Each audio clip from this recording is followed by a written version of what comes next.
Nathalie, je suis infirmière. Je suis habilitée à faire les échographies. Est-ce que vous m'autorisez à vous faire votre écho?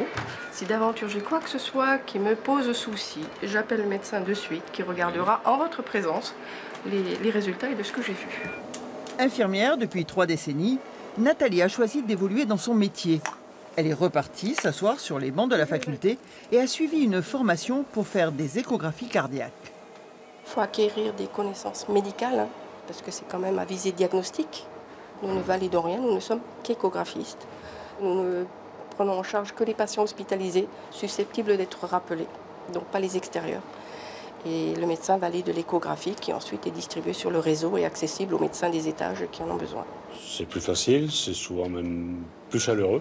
Pionniers dans l'évolution des métiers infirmiers, les médecins de ce service de cardiologie accompagnent depuis 30 ans les infirmières dans le cadre de diplômes, comme celui d'échocardiographie.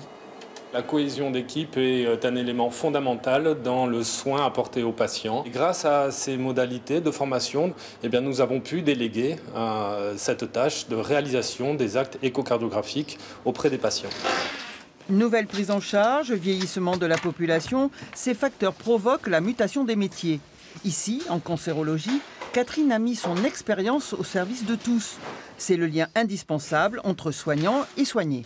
N'importe qui peut m'appeler, c'est-à-dire les médecins, les infirmières, pour rencontrer donc un patient atteint de cancer qui a eu son diagnostic et qui présente une situation particulièrement compliquée, qu'elle soit médicale, psychologique, sociale par exemple.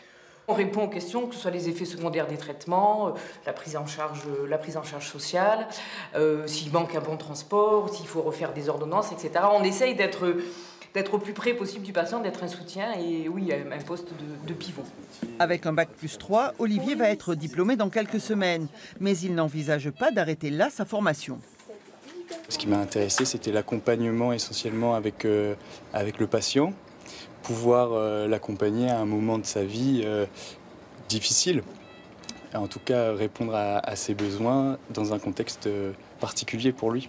On a un grade licence, ce qui nous permet de partir sur un master, notamment en anthropologie du soin, qui mènerait vers un doctorat et pourquoi pas embrayer sur la recherche infirmière.